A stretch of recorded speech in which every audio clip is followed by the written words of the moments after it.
When you read the Old Testament and you have all the commands about how a nation is to operate, they were told how they are to live as a people. And you had what was referred to by Jesus as the second great command, to love your neighbor as yourself. Now, all of the commands to Israel as a nation was to them as a nation. If you try to apply them to the nations around them and how they were going to deal with the nations around them, unless it was specifically mentioned, then you get into confusion.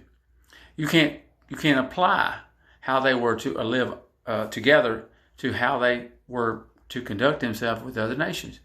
Now, regarding loving your neighbor as yourself, Jesus spoke of that, and he even expanded it, I would say. But all the time, there was slavery. All the time, during the time that Israel came out of Egypt, they brought slaves. There was command in Scripture that you could buy your permanent male and female slaves from the nations around you and pass them down as an inheritance. There was slavery during the time of Jesus. He spoke briefly about it, about a slave's obligations. Paul wrote about it, about the slaves should do good for their masters, and especially for the ones who were believers. And all of this time, the command to love your neighbor as yourself was there, and it was never in conflict. There never was a time when loving your neighbor as yourself and owning slaves was a conflict. Never was.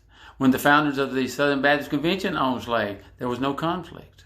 There was no conflict. I'm glad slavery has ended. It hasn't all over the world.